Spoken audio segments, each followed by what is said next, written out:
आधी हकीकत आधा फसाना। कहते हैं जो जंगबाज सदा जंग में रहा वो जंग में ही शहीद हुआ। हमारी हालत इस बार कुछ वैसी ही हो गई थी। वो टापू ऊपर है लेकिन बाजू में उसके पानी है, इसके लिए कोई उधर जाता नहीं है। इतना बड़ा मगरमच्छ है, पूरा का पूरा आदमी और पूरा का पूरा बोट तोड़ देता।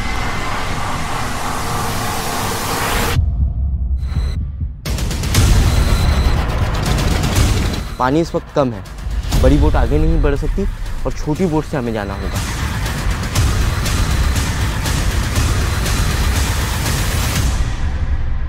रहस्य की इतनी बड़ी कीमत चुकानी पड़ेगी, ये पता होता तो शायद हमारी टीम वहां नहीं जाती, लेकिन जब तक सोच समझ पाते तब तक हादसा हो चुका था।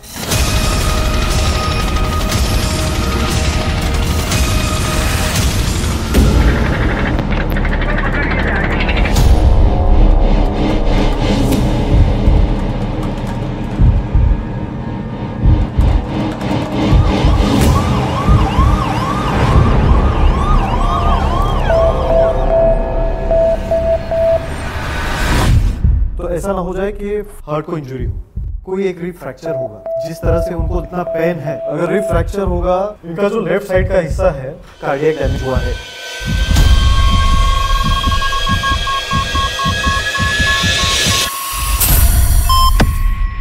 अब आप पूछेंगे कि उस टापू में ऐसा क्या था जिसे देखने के लिए हम सैकड़ों मगरमच्छों से टकरा गए। मगरमच्छ के हमले के बाद हमारी टीम के उस सदस्य का अंजाम क्या हुआ? क्या हम टापू तक पहुंच पाए या नहीं, और पहुंचे तो हमें वहां क्या मिला? लेकिन अगर गलती से भी ये हिंसक पशु हमारे पास आ गए तो हमारी जान की खैर नहीं। अलग अलग तरीके का आवाज है, एकदम अलग से आवाज है।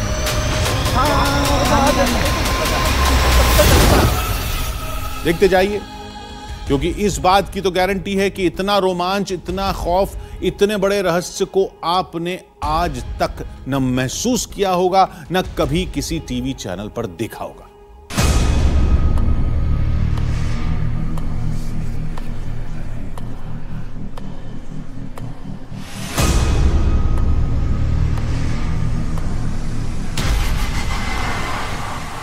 समुद्र में छुपा एक रहस्यमयी टापू।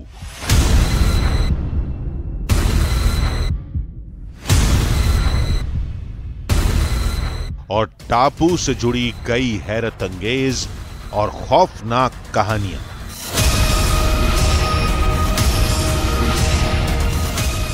इन्हीं कहानियों का रहस्य सुलझाने की कोशिश हमें मौत के करीब ले गई।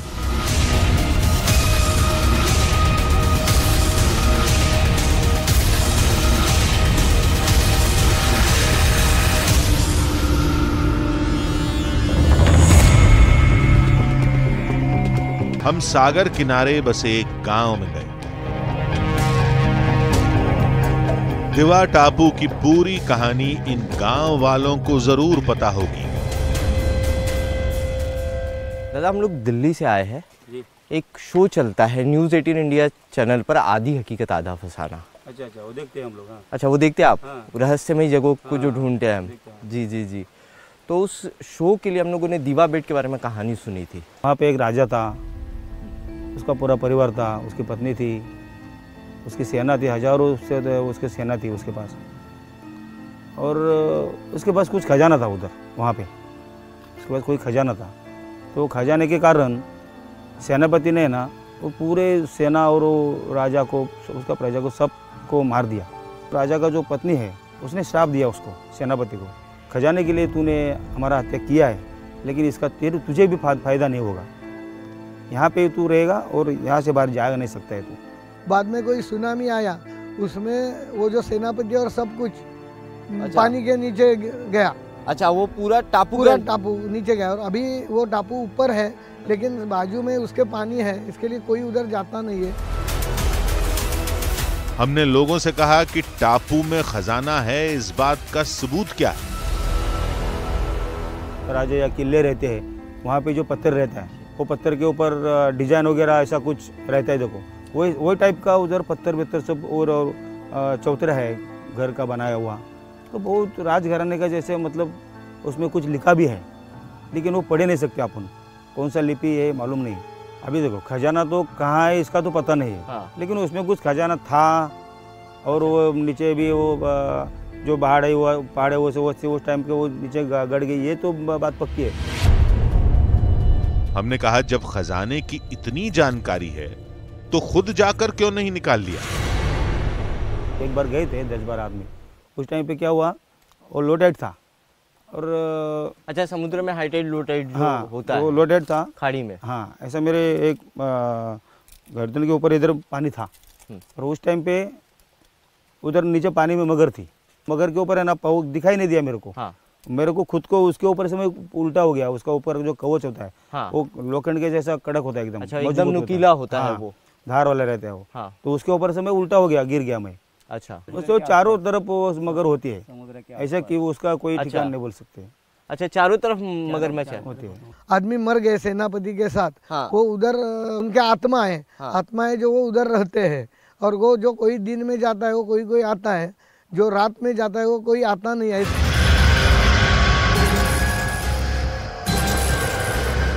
टापू में खजाना है इस बात का गांव वालों को 100% यकीन था, लेकिन खतरों की वजह से वहां जाने की पहल कोई नहीं करता। हमने कहा हम आगे चलेंगे, आप बस हमें रास्ता दिखाइएगा।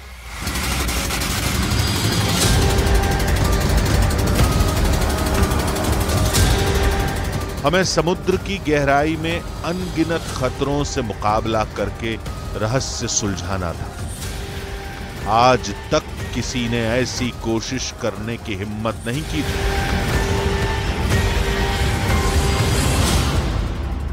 वो जो भौरा रहता है ना, भौरा बोलेगा तो जिधर पानी ज़्यादा लगता है। अच्छा। और उधर से थोड़ा उल्टा पानी मारता है, उधर ऐसा भौरा घूमता है। अच्छा। तो उसमें बोट जाएगा तो उसमें फंस जाते हैं, बोट डूब जाते हैं। फंस जाता है इसलिए उस साइड छोटा बोट नहीं जाता। छोटा बोट नहीं जाता है। अच्छा, बड़े ही बोट जाते हैं। बड़े ही बोट जाते हैं। और ये खाड़ी का नाम है जगबुड़ी खाड़ी। अच्छा, जगबुड़ी खाड़ी। जगबुड़ी खाड़ी बोलेगा तो उसमें पानी भी बहुत करंट से लगता है, इसलिए ऊपर। अच्छा, लहर बहुत आती है। हाँ, लहर बहुत आती है, इसलिए ऊपर बोट नहीं जाती। इस अरब सागर में इस तरफ से आती है जगबुड़ी नदी और इस तरफ से आती है वशिष्ठ नदी। ये विशालकाय नदियां हैं और ये है दाबोल की खाड़ी। अरब समुद्र के इस दाबोल की खाड़ी में आकर ये दोनों नदियां मिलती हैं और यहाँ से जाता है दाबोल खाड़ी के लिए रास्ता। और दीवा टापू तक पहुँचने के लिए हमें इसी दाबोल की खाड़ी में हमारा आगे का सफ़र तय करना है।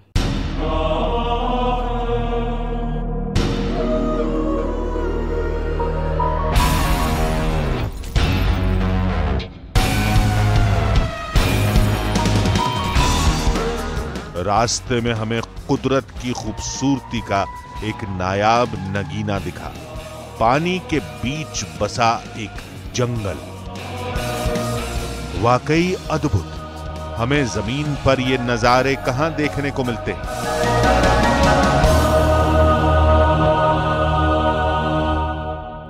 ये देखिए, ये मैंग्रोव फॉरेस्ट का इलाका है पूरा और इनकी जड़ों को देखिए। ये विशेष तरीके के पेड़ होते हैं जिन्होंने प्रकृति ने बनाया है। इनकी जड़ें मिट्टी को पकड़ कर रखती है और इनकी पूरी जड़ें जो है वो दिखाई दे रही है, लेकिन यही जड़ें मिट्टी को पकड़ के रखती है और समुद्र के बीच टापुओं का निर्माण करते हैं इसी तरीके के मैंग्रोव फॉरेस्ट।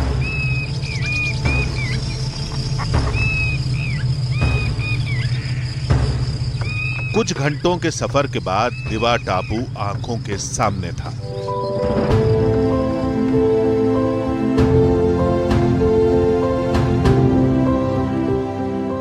लेकिन रास्ते में हमें कोई मगरमच्छ नहीं दिखा था। शायद 1-2 हमलों के बाद लोगों ने कहानियां बुनी होंगी। रहस्यमय दीवा टापू की जादुई कहानियों से चंद कदमों की दूरी पर है ये रास्ता हमें दीवा टापू की जादुई कहानियों तक ले जाएगा। और यहाँ ऐसे नीचे उतरने पर हम सीधा जो है, ऐसा मत करो यार। अरे बाबा, इधर पानी है बहुत, 10 फुट नीचे पानी है, वो दलदल है पूरी, और यहाँ से जा नहीं सकते। इधर मगरमच्छ भी है और इतना अबर ये अभी जो है ना, अभी जा सकते नहीं तो सकते। और बाद में जब लो टाइड के टाइम में जब पानी नीचे जाएगा ना, उसके बाद भी इधर मगरमच्छ बहुत होते हैं, वो जाने नहीं देते अंदर। गांव वालों का कहना था कि हाई टाइड में पानी के साथ मछलियां किनारों तक आ जाती हैं। तब मगरमच्छ पानी के अंदर तैरते हुए उनका शिकार करते हैं। अगर हम पानी में उतरते तो कोई मगरमच्छ हमें पानी में खींच लेता। हमने टापू के आसपास बोट घुमानी शुरू की।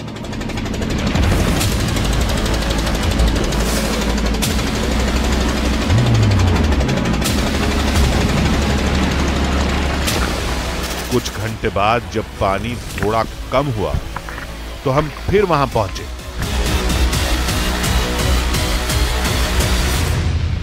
एक कोशिश करता हूं मैं, एक कोशिश नहीं मत एक कोशिश कीजिए। इधर गहरा पानी रहता है, मगरमच्छ रहता है, मगर रहता है, कीचड़ है। एक कोशिश ना फंस सकते हैं, फंस जाएंगे।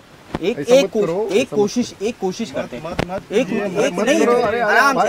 आराम से एक कोशिश करता हूँ मैं, एक कोशिश करता हूँ उतरने की।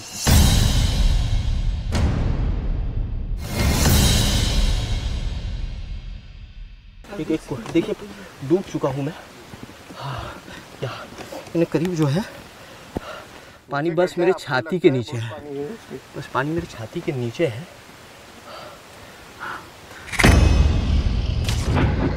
पानी में कुछ नहीं था। गांव वाले जरूरत से ज्यादा डर रहे थे। शायद इसीलिए वो कभी टापू तक नहीं पहुंच पाए। देखिए चंद कदमों दूरी पर मुझे यहाँ से जो है कि वहाँ मिट्टी दिखाई दे रही है, लेकिन यहाँ नहीं दिखाई दे रहा। क्या है, थोड़ा स्थिर होने की कोशिश करता हूँ पानी में। डर बहुत लग रहा है। हाँ नीचे और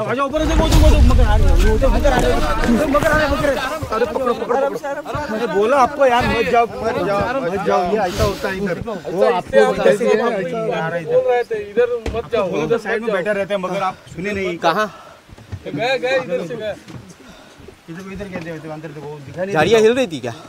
ये क्या है, झाड़ी पूरा झाड़ी हिला है। अभी जा रहे थे अंदर, मालूम है, मगर ये अंदर आपको हमने खाली दिखाने के लिए लाया है। आपको ये करने के नहीं लेना, मगर हमारे ऊपर है ना, ऐसा नहीं ना कर सकते आप।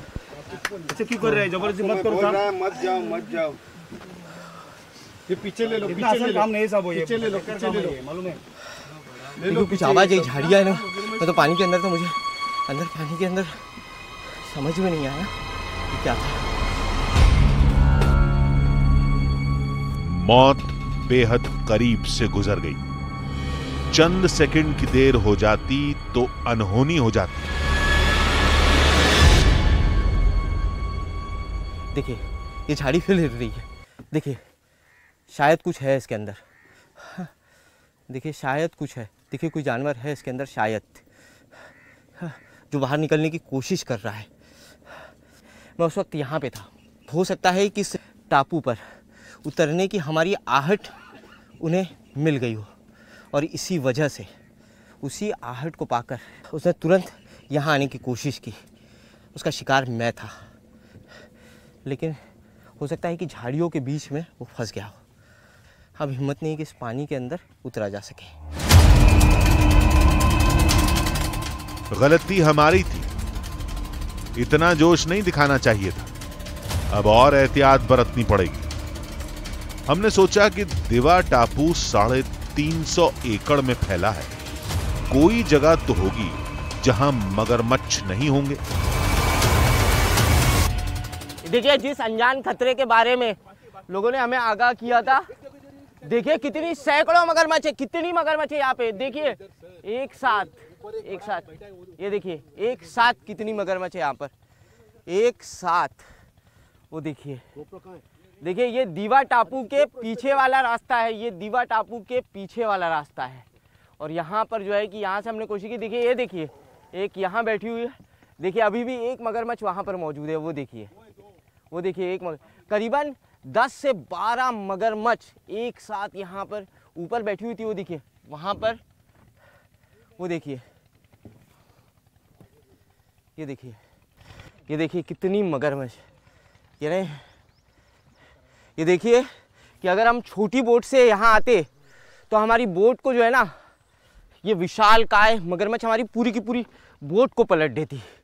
देखिए पानी के अंदर जो है, देखिए वो वहाँ पर जो है लोगों ने कहा था कि मगरमच्छ जो है वो रक्षा करती है इस पूरे दीवा टापू का। आप वहाँ पे जा नहीं सकते, आप वहाँ पर जा नहीं सकते, आप वहाँ पर जा नहीं सकते। मगरमच्छ रक्षा करती है। और देखिए वो नज़ारा हमारी आंखों के सामने है, वो नज़ारा हमारी आंखों के सामने है। देखिए वो मगरमच्छ अभी भी वहाँ बैठी हुई है, देखिए बिल्कुल मेरी आंखों के सामने। अगर कोई इंसान जो है वहाँ जाने की कोशिश अगर करे तो सीधी वो हमला कर देगी। देखिए हाँ, हमने कई बार किनारे बदले। यहाँ पानी के नीचे देखिए मगरमच्छों की आंखें जो है वो साफ देखी जा सकती है।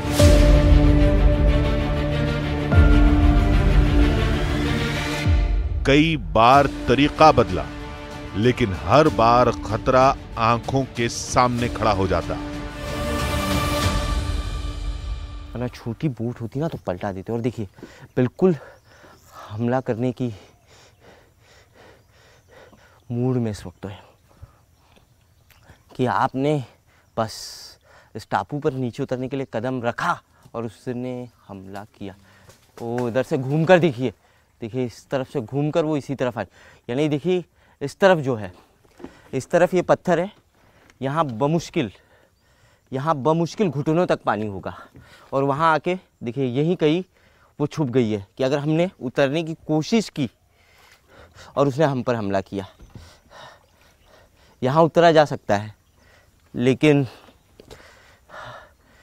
कोई चांस नहीं, यहाँ से जाने का कोई चांस नहीं।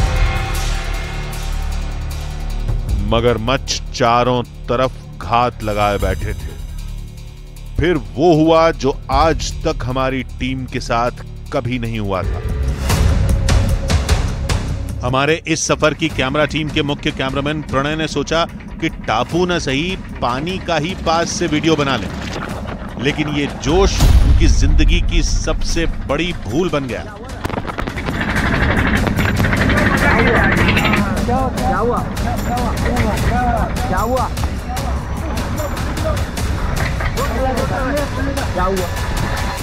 नहीं दबाइए, इनको सुलाइए, नीचे नीचे नीचे नीचे रखिए, नीचे रखिए, नीचे रखिए। फिर क्या हुआ? हाँ क्या हुआ? यहाँ नहीं नहीं नहीं, एक मिनट।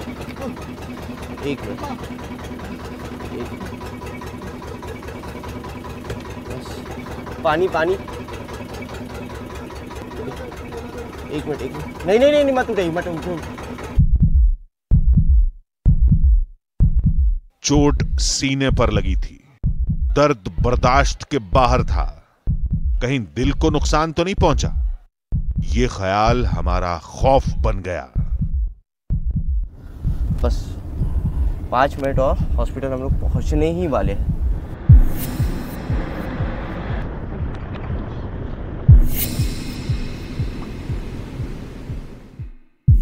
हम थोड़ी देर में अस्पताल पहुंच गए।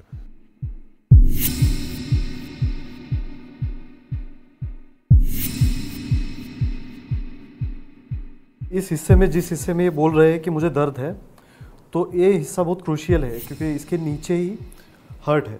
तो ऐसा ना हो जाए कि फसली का कोई फ्रैक्चर होके हर्ट को इंजरी हो। एक ईसीजी निकालते हैं और एक्सरे देखते हैं। डॉक्टर की बात ने दिल की धड़कनें बढ़ा दी। एक एक पल भारी होता गया। एक बार हमारे साथी की जान बच जाए, कुछ ना हो, हम बस यही मना रहे थे। डॉक्टर ने इलाज शुरू किया।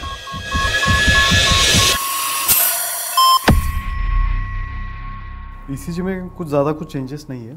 मुझे लगता है कि कोई रिब फ्रैक्चर होगी। एक एक्सरे निकाल के देखते हैं। बाकी आप मुझे बता सकते हो वहाँ पे एग्जैक्टली कौन था सामने, क्या हुआ? नहीं, मैं साथ में था एक्चुअली। हम लोग बोट पे जो है शूट कर रहे थे और शूट करते वक्त अचानक नीचे से जो है वेव्स आई। वो इलाका मगरमच्छ वाला इलाका था, तो 10-10, 12-12 फीट की मगरमच्छ। तो नीचे से कोई बड़ी वेव आया? हाँ वेव आई या कुछ टकराया नीचे 2-3 बार। और उसी इसमें इनको जो है कि शूट कर रहे थे बोट पे, और बोट का फाइबर का एक हिस्सा इनको लग गया हार्ट के नीचे।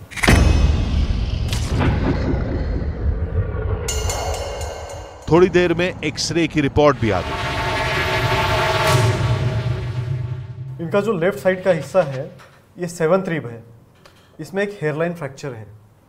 लकीली रिब उसी की जगह पे फिक्स्ड है, इसलिए उनको कोई कार्डियक डैमेज नहीं है। हमने राहत की सांस ली। हड्डी टूटी लेकिन जान बच गई। अब कुछ दिन आराम करेंगे, उसके बाद सोचेंगे कि क्या करना है।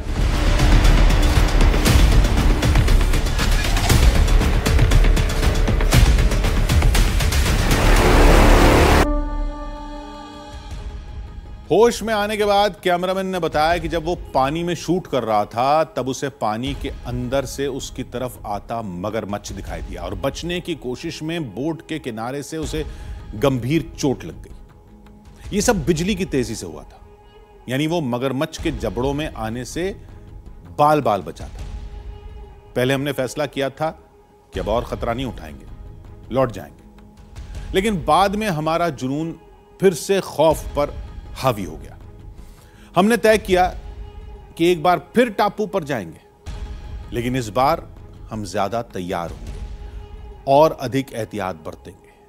अब चाहे मगरमच्छ आए या कोई और खतरा, आज हम दिवा टापू के राजमहल और उसके खजाने का रहस्य सुलझा कर रहेंगे।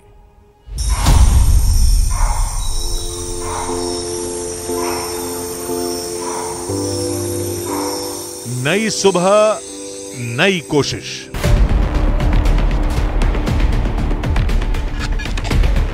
आधी हकीकत आधा फसाना की टीम इस बार पूरी तैयारी के साथ निकली थी।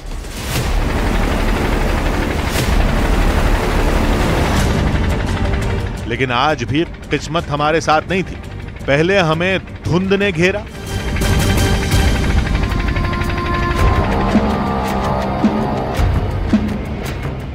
धुंध खत्म हुई तो हमारी बोट खराब हो गई।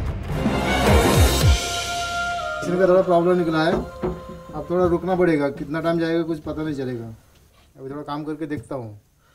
उसका मशीन का दिक्कत हो गया है। हाँ, मशीन का दिक्कत हो गया है। देखिए समुद्र के बीच में हमारी बोट जो है वो रुक गई है, मोटर में कुछ दिक्कत आ गई है। एक छोटी बोट है हमारे साथ में। अब इस बोट से ही हमें आगे का सफ़र तय करना होगा, क्योंकि पता नहीं मोटर कितनी देर में ठीक होगी और कितना समय लगेगा।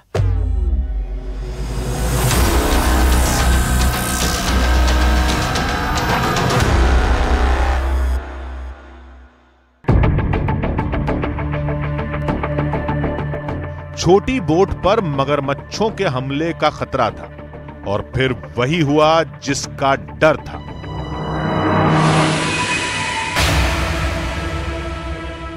जिन मगरमच्छों के खतरे से हमें आगाह किया था, वो देखिए वो सामने मगरमच्छ है। हम लोग दीवा टापू की तरफ बढ़ रहे थे और देखिए वो सामने विशाल काय मगरमच्छ, वो देखिए विशाल काय मगरमच्छ। देखिए वो मगरमच्छ इतनी बड़ी है कि इस बोट को आसानी से अगर एक झटका मारे ना तो पूरी की पूरी बोट समुद्र में गोते खाने लगेगी, पलट जाएगी। खारे पानी के मगरमच्छ ज्यादा खूंखार और आक्रामक होते हैं। समुद्री मगरमच्छों के छोटी बोट पर हमला करने के ढेरों मामले दुनिया भर में देखे गए हैं। आधी हकीकत आधा फसाना की टीम आज उन्हीं मगरमच्छों के बीच में थी। कुछ भी हो सकता था। तभी एक नाविक ने राहत भरी एक खबर सुनाई। माय गॉड, वो आ रहा है सबसे बड़ा। हाँ, ये चौथा है। वो भी देखो घूम गया। वो ये बहुत बड़ा है।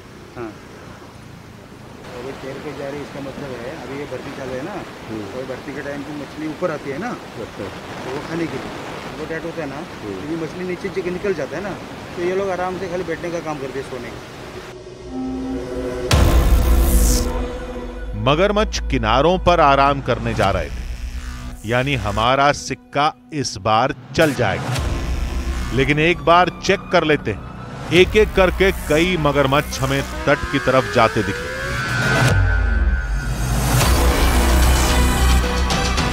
अब रास्ता साफ था, लेकिन पानी बढ़ने से पहले टापू तक पहुंचना होगा।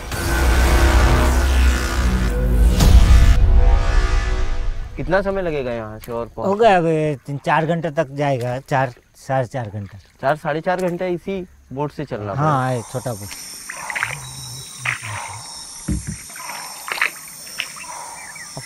यहाँ रुक भी नहीं सकते और बोट जो है वो कहीं से नजर भी नहीं आ रही है।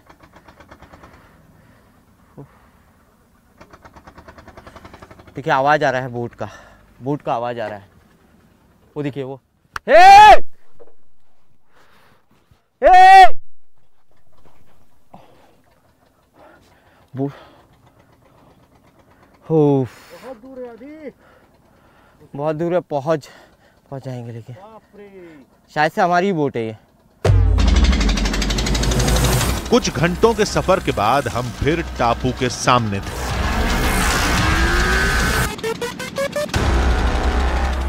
मगरमच्छ साफ दिखाई दे रहा है। अब कैसे जाया जा सकता है वहाँ पर? अभी अपना बड़ा जो बोट है, हाँ। वो किनारे तक नहीं जा सकते हैं। अच्छा, तो छोटे बोट से आपको आगे जाना पड़ेगा। अच्छा, वो जो रास्ता है अंदर वाला यानी अच्छा, वो झाड़ियों तक बड़ी बोट जाएगी। हाँ। उसके आगे जो रास्ता है वहाँ पर छोटी बोट लगानी है। उसमें छोटे बोट लगा देगा। अच्छा, उसमें छोटी बोट छोटी लगानी है। बोट, हाँ। लेकिन अगर फिर मगरमच्छ ने हमला कर दिया, क्योंकि कोई भी अगर उस टापू की तरफ जाने की कोशिश करता है तो मगरमच्छ उस पर हमला कर देगा। मगरमच्छ तो हल्ला करता है, लेकिन अपने को तो रिस्क लेके जाना ही पड़ेगा। रिस्क लेके जाना रिस्क लेना पड़ेगा। पानी जिस दीवा टापू पर जो रास्ता जाता है, जिस पैच से होकर गुजरना है, उस पैच पर पूरा पानी भरा हुआ है। मगरमच्छ वहाँ हो सकते हैं, झाड़ियाँ है। उस दिन भी मगरमच्छ झाड़ियों में फंस गया था, लेकिन अब ये खतरा मोल लेना होगा। इसके अलावा कोई दूसरा ऑप्शन नहीं है। पहले ड्रोन से इलाके का मुआयना किया, फिर हम छोटी बोट से टापू पर उतरे। न जाने कितने साल बाद इंसानी कदम यहां पड़े थे।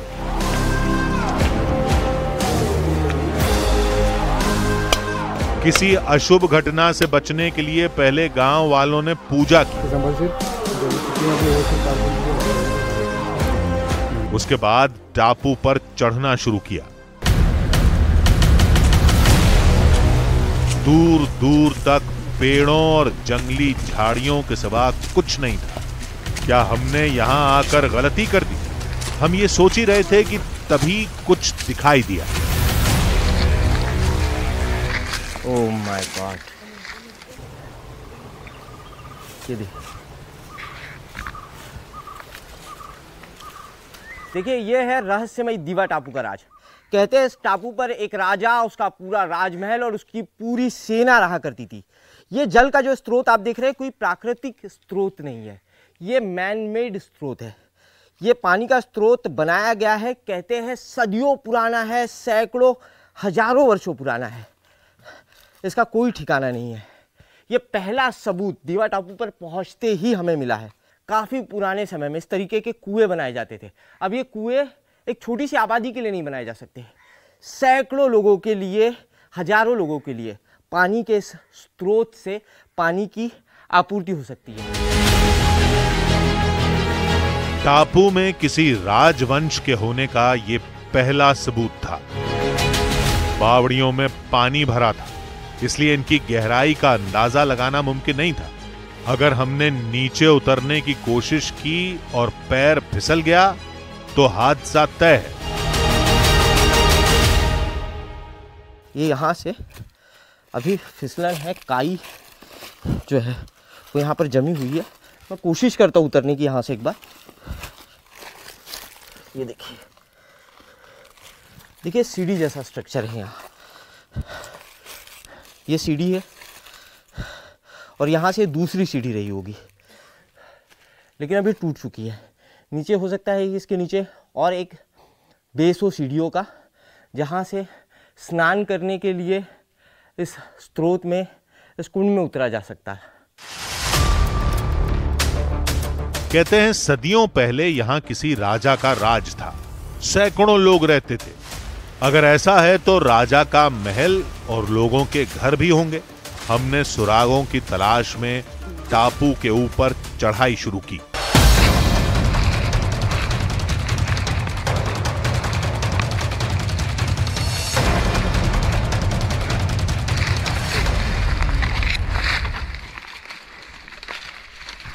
देखिए, इस दीवा टापू पे इंसानों के कदम सैकड़ों सालों से नहीं पड़े, सबूत है। थोड़ा बहुत रास्ता है, बाकी जगह पूरी जगह देखिए, पूरी जो है वो पूरी तरफ झाड़ियाँ है। आप लोग रास्ता साफ़ कीजिए, देखिए कहाँ से रास्ता मिलता है। ये जो है उस तरफ से साफ़ कीजिए, देखिए उस तरफ से कोई रास्ता है। देखिए, आपको आगे जाना है तो आपको रास्ता बनाना होगा।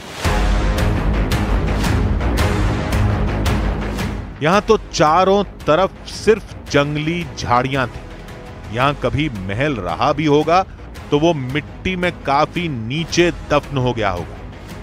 कहां जाएं ये सोच ही रहे थे कि तभी हमारा एक साथी चीख पड़ा। सर आगे कुछ तो दिख रहा है, देखो क्या है? डीजल वाले पत्थर है, देखो देखो। अरे हाँ, इधर भी है, ये तो है। ये देखो सामने सामने, ये देखो। कहाँ है? देखो देखो, ये देखो वो भी है, अंदर ही ये है। भी है। ये देखो, ये देखिए, देखो ना, राजमहल के जिन अवशेषों को ढूंढने हम आए हैं, जो राजमहल जमीन दोष है इस टापू के नीचे, उसके अवशेष यहाँ दिखाई दे रहे। दिल की धड़कनें तेज हो गई। एक गुप्त रजवाड़े के सबूत आंखों के सामने थे। वो गुमशुदा राजवंश जिसका नामो निशान भी इतिहास में नहीं मिलता।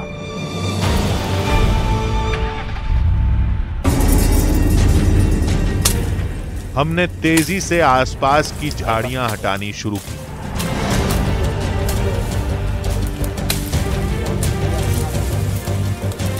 यह है जादुई दीवा टापू का रहस्य। इस एरिया में यहाँ पर इस तरीके से घनी झाड़ियाँ थी, इतनी झाड़ियाँ थी कि उसके अंदर कोई इंसान बिल्कुल नहीं जा सकता। पूरी झाड़ियाँ इस इलाके में यहाँ पर थी, और उन झाड़ियों को जब हमने साफ किया तो हमारे आंखों के सामने आया ये रहस्य, जिस रहस्य के बारे में लोग बात कर रहे थे।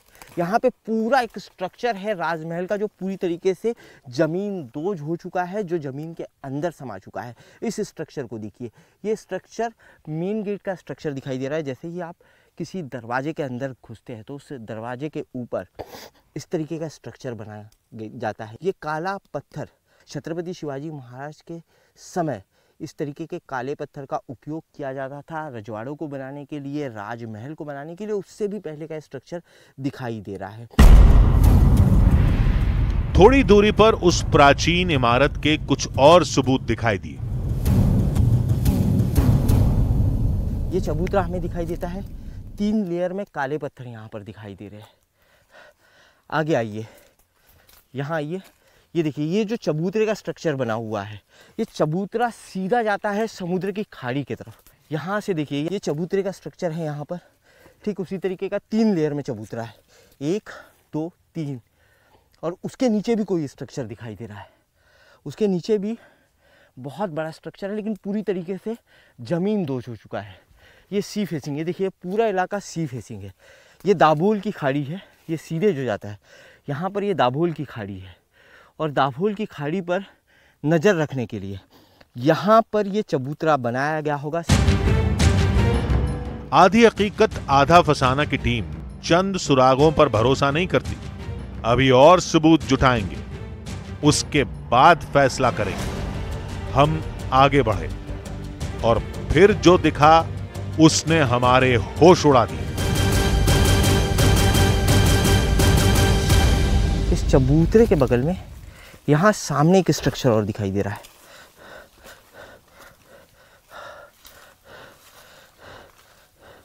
देखिए, अब मिट्टी और दलदल जैसा कुछ दिखाई दे रहा है। पहले चेक करता हूँ कि यहाँ उतरना सेफ है कि नहीं। देखिए, बहुत ही सामान्य वेट का वो पत्थर था, और जैसे ही मैंने उसको फेंका वो अंदर घुस गया।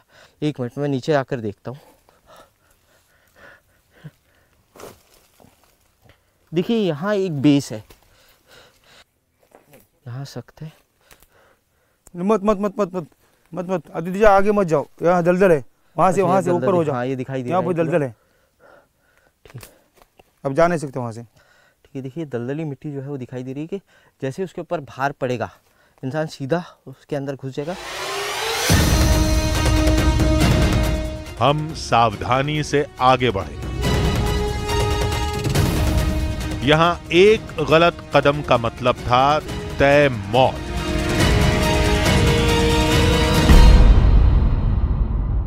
देखिए, ये जो चेंबर की छत है, यहाँ पर बीम्स दिखाई दे रहे हैं, एक विशाल का एक खंबा दिखाई दे रहा है, उधर की जगह साफ दिखाई दे रही है। आखिर में जो है, चेंबर के आखिर में जो दीवार होती है ना, दीवार का हिस्सा भी दिखाई दे रहा है। एक चेंबर है यहाँ पर, और पूरा चेंबर वो बाहर तक निकला हुआ है। जो सामने बैठने के लिए हिस्सा होता है, मे बी ये कोई किसी का रूम रहा होगा, किसी का यहाँ पर निवास स्थल रहा होगा, एक रजवाड़ा रहा होगा जहाँ पर कोई मुख्य आदमी रहा करता होगा। जिन्हें वक्त ने भुला दिया, जिन्हें खौफ ने हमेशा के लिए सुला दिया, वो निशान आज जाग गए थे। सैकड़ों साल बाद हमने उन्हें खोज निकाला था। अब हमें तलाश थी किसी ऐसे रास्ते की जिसके जरिए महल के अंदरूनी हिस्से तक पहुंचा जा सके।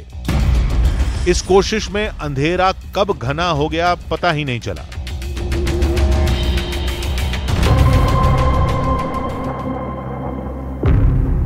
अब तो लौटना ही पड़ेगा। निकला जाए यहां से। लेकिन हम जब तक नाव तक पहुंचते तब तक बहुत देर हो चुकी थी। हमारी जो बोट है वो काफ़ी दूर चली जाएगी। यहाँ से 50-100 फीट के करीब जो है वो डिस्टेंस होगा। जब लो टाइड हुई होगी, पानी के बहाव के साथ हमारी बोट जो है, पानी का बहाव कम होते गया और बोट भी जिस तरफ पानी जाते रहा उस तरफ सरकती गई। यहाँ बोट का आ पाना संभव नहीं है। अब जब सूरज उगेगा तभी हाई टाइड आएगी, तभी उसके पहले नहीं जा सकता। ऊपर जाने के अलावा दूसरा कोई चारा नहीं। चलिए, ऊपर नहीं जा सकते। अभी इतना सामान फिर वापस अरे चढ़ाना पड़ेगा ऊपर, फिर वापस चढ़ाना। अब रात भर रुकने के अलावा कोई चारा नहीं था।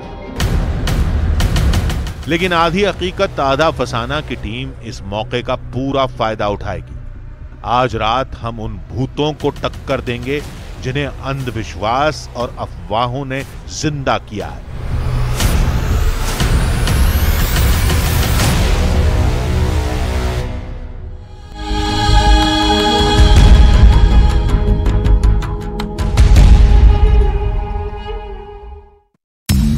अधीर रंजन चौधरी के समर्थन में विपक्षी गठबंधन इंडिया ने संसद परिसर में प्रदर्शन किया।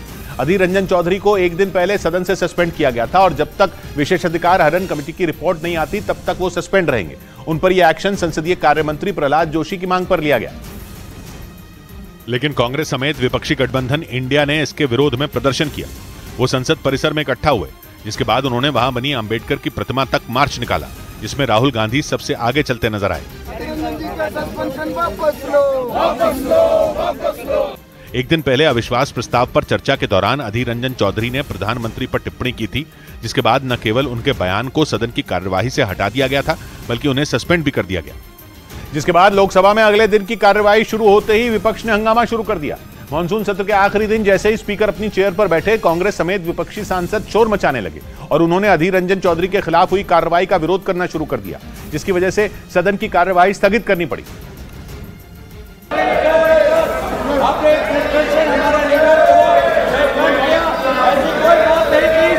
नारायण भाई कचाड़े।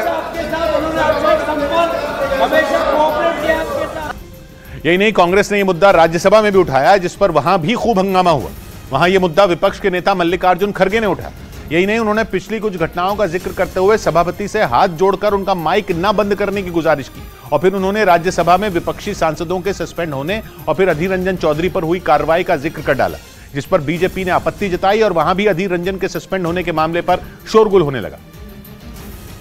जल्दी माइक बंद मत करो साहब, मेरा एक विनती है। क्योंकि आज लास्ट डे है और इतने लोगों को इस सदन से सस्पेंड किया गया और वहां पर अधीर रंजन चौधरी जो अपोजिशन लीडर है दिया गया। ये ऐसा अरे संविधान में दोनों हाउस है।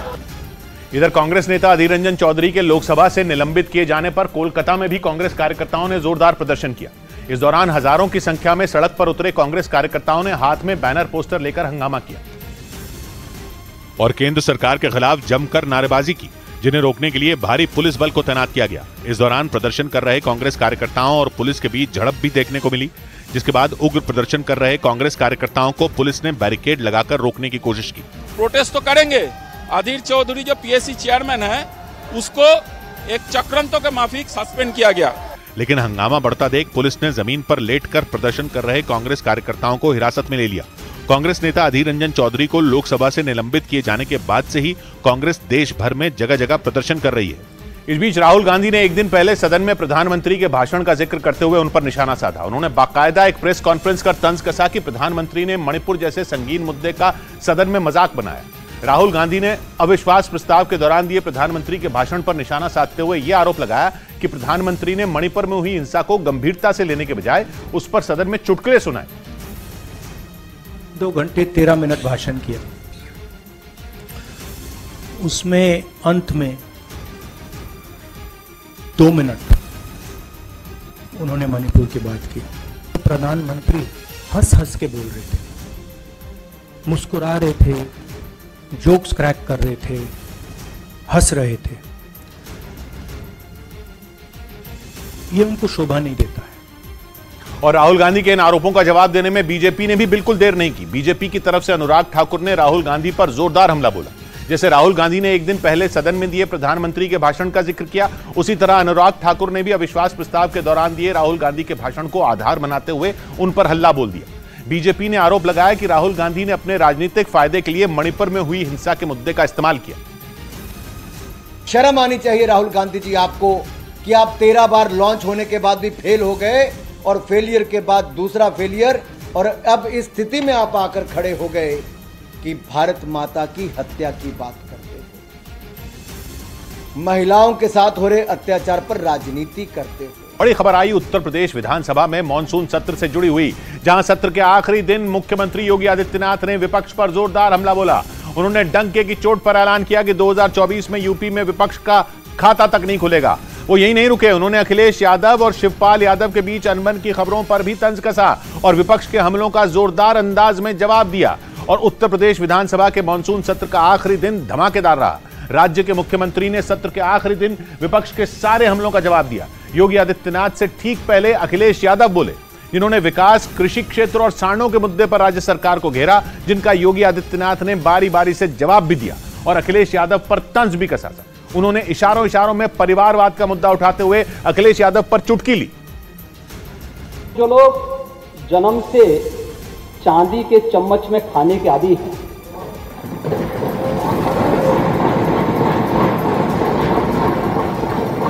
वे गरीब की समस्या को क्या समझेंगे। इस दौरान योगी आदित्यनाथ ने शायरी भी सुनाई। उन्होंने 2019 के विधानसभा चुनाव के नतीजों का जिक्र किया, जिसने अखिलेश यादव का उत्तर प्रदेश की सत्ता में वापसी का सपना तोड़कर रख दिया था और योगी आदित्यनाथ दोबारा उत्तर प्रदेश के मुख्यमंत्री बने थे। दुष्यंत कुमार ने इसमें एक बहुत अच्छी बात कही।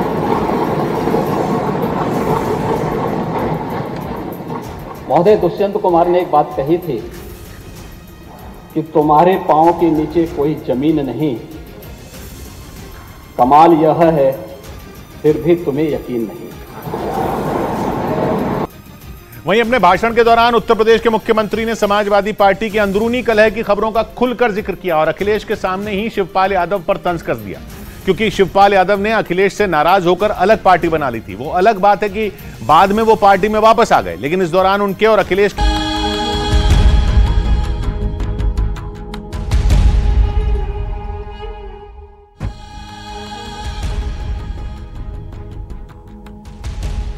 आधी हकीकत आधा फसाना। अब तक गांव वालों ने जो भी दावा किया था वो सब सच निकला। हमने टापू में आने की कोशिश की तो मगरमच्छों ने हमला किया। टापू में हमें 7 बावड़ियां दिखाई दी। राजमहल का ऊपरी हिस्सा निकला हुआ मिला, जिससे यह अंदेशा होता है कि वहां मिट्टी के नीचे कोई विशाल प्राचीन इमारत दफन है, शायद किसी राजा का महल। तो क्या टापू पर खजाना दबा होने का दावा भी सच है? गांव वालों ने कहा कि तलाशेंगे तो वो भी मिल जाएगा, लेकिन अब हम किसी को नहीं मिलेंगे। उनके मुताबिक रात में टापू जिंदा हो जाता है, वहां अजीब हरकतें होती हैं। हमने कहा घबराइए मत, कुछ नहीं होगा। तो उन्होंने कहा कि अब तक जैसे उनकी सारी बातें सच निकली हैं, वैसे ये भी सच निकलेगी, आप देखिएगा। तो चलिए देखते हैं।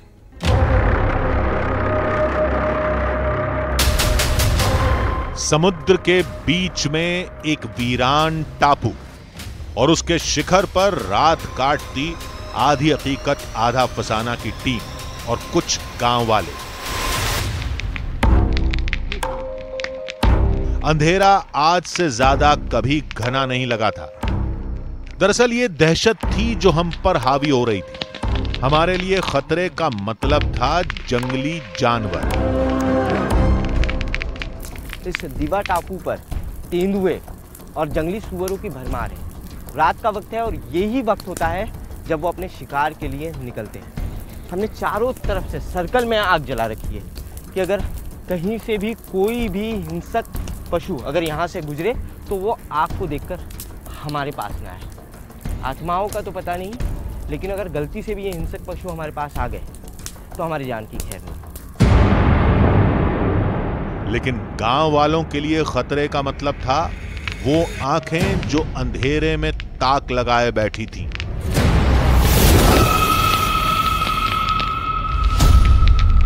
तो एक पुराना आदमी को मालूम पड़ा हुआ खजाना है। अच्छा। इसलिए वो लोग खजाना ढूंढने के लिए आया था, लेकिन वो लोग उनको ऐसे चिल्लाने का आवाज़ आया, वो राजा का आत्मा इतना भटक करते दिखा, ऐसा वो लोग भाग गया।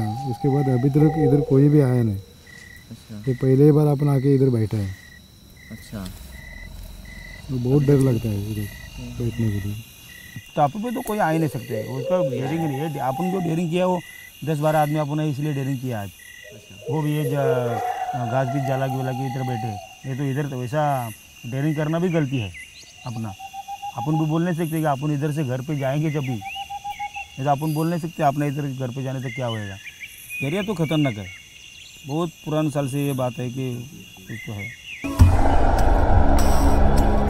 गांव वाले बेहद डरे हुए थे और हम उन्हें बातों में लगाकर उनका डर खत्म करने की कोशिश कर रहे थे। तभी सन्नाटे को चीरती एक आवाज सुनाई दी। देखिए आवाज आ रही है ना, चिल्लाने का आवाज आ रहा है। देखो कैसा लग रहा है कि कोई ढोल पीट रहा है। दादा आवाज आ रहा है? ऐसा आवाज आता है रात को इधर, इसलिए कोई आदमी आता है नहीं। हो सकता है टापू में कोई रहता हो, साधना करने वाला कोई साधु, कोई रिसर्चर या कोई और। अगर ऐसा था भी तो वो रात में ढोल क्यों बजाएगा?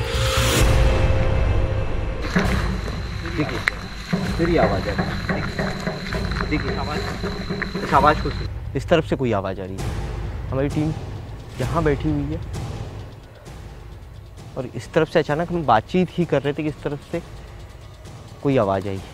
ऐसा लग रहा था कि कोई ढोल पीट रहा हो। लेकिन हमारी टीम के जो लोग हैं वो वहाँ बैठे हुए हैं, कोई भी अपनी जगह से हिलने को तैयार नहीं है। मुझे लगता है हमें भी वहीं वापस जाना चाहिए।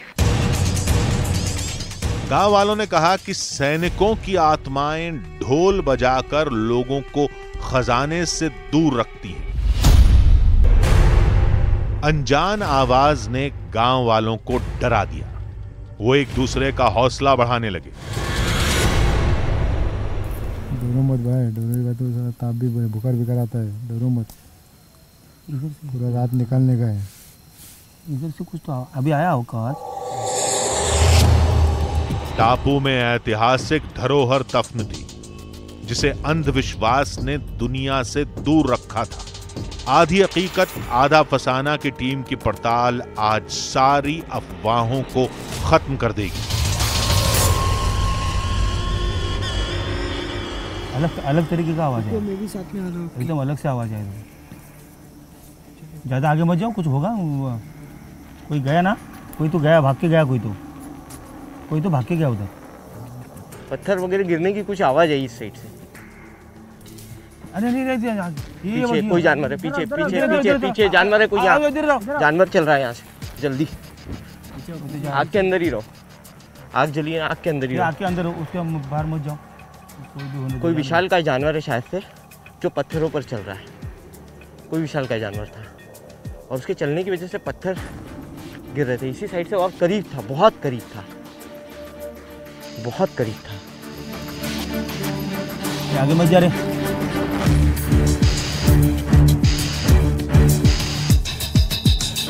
आत्मा नहीं, कोई जंगली जानवर था। यही बात हमने गांव वालों को समझाई तो उन्होंने पूछा कि फिर ढोल किसने बजाया। इस सवाल का हमारे पास कोई जवाब नहीं था। अभी हम बात कर ही रहे थे कि तभी झाड़ियों के बीच कुछ दिखा।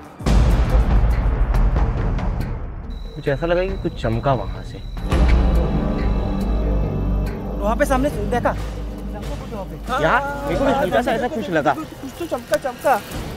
देखिए यहाँ से ऐसा जो है कि अचानक जो है ऐसा कुछ तो भी झिकझक क्रॉस हुआ है।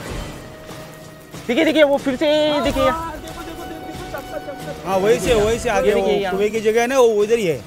इधर इस साइड क्या है? जैसे रास्ता जाता है ना, वो इधर से आगे जाता है वो। अच्छा, कुएं और वो राजमहल जो है वो इधर ही है, इधर ही जाता है। हाँ उधर ही है। आपको कैमरे में दिखी रोशनी? कैमरे में दिखी आपको? दिखी नहीं भाई, मेरे कैमरा रोल चल रहा था, बट आ गया होगा तो आ गया होगा।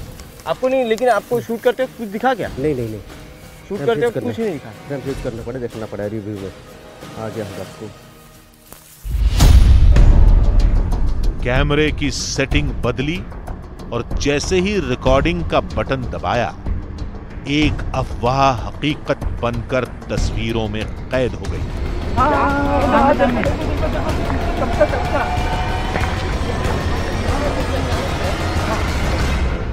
दादा एक बार जो है यहाँ आप जो है कैमरा फोकस कीजिए, देखिए इस तरफ से बार बार रोशनी चमक रही है, उसको आप जो है क्लोज फ्रेम बनाइए। देखो यार, देखिए अब दिखाई दे रहा है ना? अब दिखाई दे रहा है। ये इस तरफ से आ रही है, इस तरफ जो है ना, इस तरफ है वो। ये दिखी थी ना? सेम यही दिखी थी, यही दिखी थी ना? ये देखिए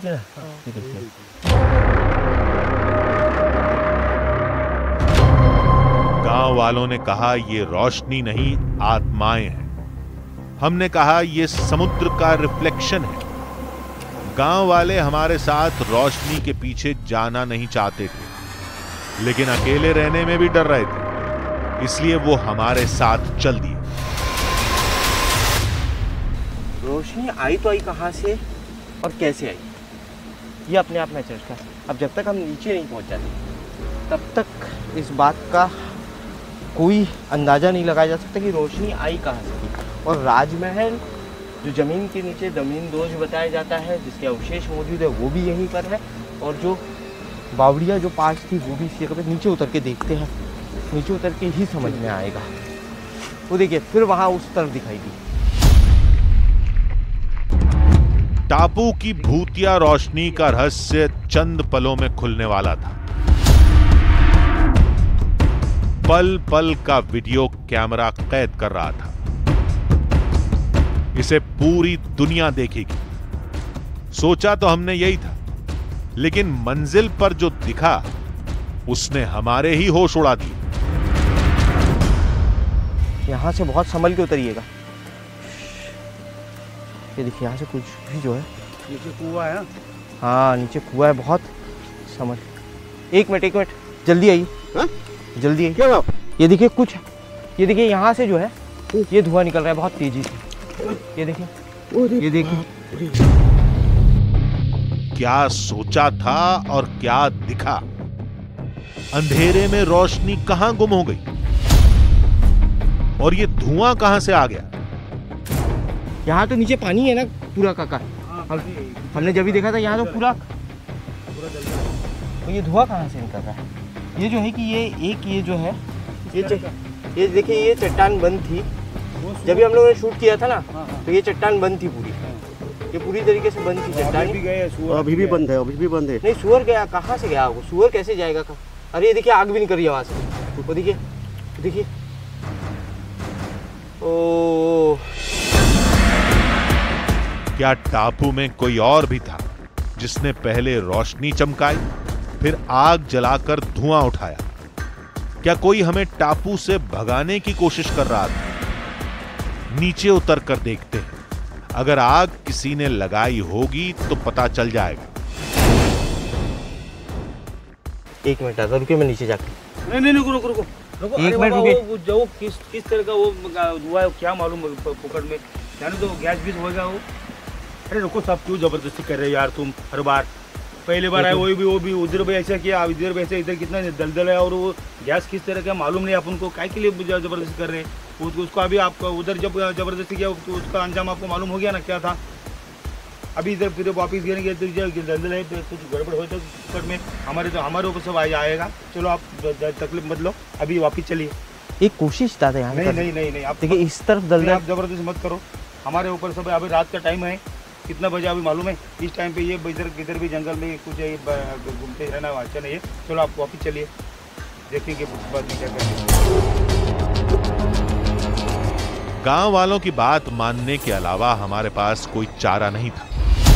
हम वापस अपने कैंप पर पहुंचे, वहां आग लगाई और बैठ गए। किसी तरह पूरी रात गुजरी। पूरी रात हम इस दीवा टापू में रुके। कुछ ऐसी घटनाएं हुई जिनके बारे में कुछ नहीं कहा जा सकता। पता नहीं भ्रम थी या क्या था। कुछ आवाज़ें आई, उसके बाद चेंबर से धुएं का निकलना, ये कुछ चीज़ें हुई। लेकिन अब यहाँ रुका नहीं जा सकता।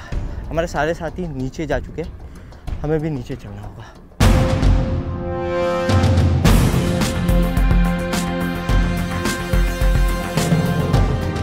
हर बात को विज्ञान, तथ्यों या ऐतिहासिक किताबों के चश्मे से नहीं देखा जा सकता। कुछ सत्य खुली आंखों, प्राचीन कहानियों और विश्वास की कसौटी पर परखे जाने चाहिए। अगर दिवा टापू पर नहीं आते तो शायद ये बात हम भी नहीं समझ पाते। दिवा टापू के जमीनी झरोखों से एक राजमहल झांकता है, अपनी भव्यता, अपनी खूबसूरती का एहसास कराता है। आधी हकीकत आधा फसाना की टीम की इस खोज में मगरमच्छ का सच कायम रहा, लेकिन आत्माओं का अंधविश्वास खत्म हो गया। और रही बात खजाने की, तो सोने चांदी के सिक्के और हीरे जवाहरात तो हमें नहीं मिले, लेकिन उनसे भी कीमती कुछ था जो हमें मिला। दिवा टापू का इतिहास, उसकी ऐतिहासिक धरोहर के सबूत, और यही है दिवा का असली खजाना।